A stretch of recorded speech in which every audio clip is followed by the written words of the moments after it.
Lutz, Director of Strategy at Perfect Search Media, and today we're going to talk about data privacy and ad targeting. There has been a lot of news lately about how the major ad platforms like Google and Meta's made up of Facebook, Instagram, and WhatsApp, are going to adapt to the loss of cookie tracking and growing data privacy laws both in the US and other countries. In January and February, we learned a little more about how they plan to continue conversion tracking and targeting ads at consumers. You may have heard, but Meta's stock value fell $236 billion, that's 26%, on February 3rd after they reported a decline in profit and users during Q4 of 2021. They blamed the decrease on the loss of cookie tracking due to Apple's iOS update in April of 2021, which caused advertisers to decrease spend on Facebook ads or leave the platform altogether, since they're not able to track the purchases and conversions coming from their ads as well as they were in the past. Meta is also concerned about the rise of competition from TikTok, which has fewer ads for now. Meta and now Google are pushing advertisers to send user data to those platforms. Things like customer names, email addresses, phone numbers, and possibly other data, whenever someone fills out a form on their site. This will basically let the ad platforms better match users that have cookies blocked. However, many advertisers have serious concerns about the legal and ethical implications of handing over user data to these large technology giants, even if that data is hashed so no human can see it.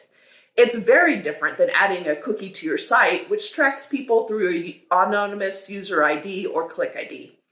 Meta calls this Conversions API and is pushing it as the future of conversion tracking for ads. Google has introduced it as Enhanced Conversions and is testing having an easy toggle on their global site tag that requires no coding, but that would just take that info off of forms automatically on each site. Easy for the advertisers, but still pretty disturbing. Is this really the future of tracking without cookies? A system that's even more invasive and collects users' name, emails, and phone numbers to track their movements instead of code IDs? Or will this also be challenged in courts and made illegal by various governments? There really is no way to know at this point. However, in our agency, we have a number of clients who refuse to take this step and have decreased or paused their spend on Facebook rather than implement the Conversions API to track conversions better. Neither platform is requiring this yet. However, we've heard from reps from both of those platforms, which have said that it will be likely required in the future, like tags and pixels are now. The loss of cookies have also made it more difficult for these ad platforms to match ads to specific people who might be interested in those products. Both Google and Meta have also made important announcements in the last month about how they plan to target people with ads as they lose consumer data. Meta did not really make an announcement, but quietly started marking most interests in current campaigns and ad sets as depreciating on March 17th.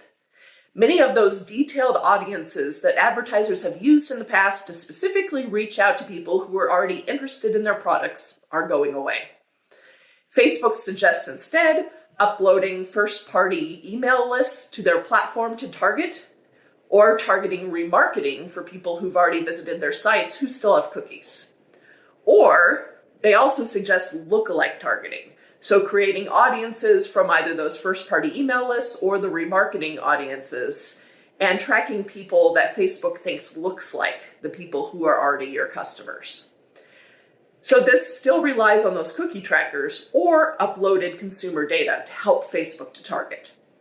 There will still definitely be some interests that can be used for targeting, but they're going to be much broader groups than they have been in the past. To solve this, Facebook highly recommends using what they call broad targeting. This is only setting location and possibly gender and age guidelines, and then letting the algorithm find the right audience for the advertiser, because the algorithm still has all that consumer data. This basically puts the targeting in Facebook's hands and not the advertisers. Advertisers will not know who their ads are reaching, which may not be very important, say, for an e-commerce retailer who can sell their products to almost anyone, but it might be very important to other types of nonprofits and businesses that want to reach out to very specific groups of people. like say if they have products for small business owners only, or they're a film school who only wants to attract students who are interested in filmmaking, or they're a trade association for massage therapists and they want their ads to go directly to massage therapists. It really isn't helpful to have their ads going out to everyone online. Google, on the other hand, announced at the end of January that it's abandoning its original plan called FLOC, which kind of grouped people into what they called cohorts based on interests, in favor of focusing more on a topics API in 2023 when Chrome gets rid of third-party cookies. So basically, instead of like now where they're targeting people with ads based on their cookies and their website behavior, and also instead of putting them in interest groups where they can stay anonymous within their group, like FLOC would have done, Google instead will use sites that people visit to put them into a few hundred interest topics for 3 weeks after they visit a site. So say you visit a site that has a topic around filmmaking. It has a bunch of articles around filmmaking. Well, then they'll put you into that interest group of people interested in filmmaking. And then maybe that film school can then target you with their ads for 3 weeks after they visit that site. They'll only stay in that topic for 3 weeks unless they continue to visit more sites on that topic. Then they'll stay in that longer. These topics will only be stored on the device of the users and won't be connected to Google's servers, which makes it a lot more private.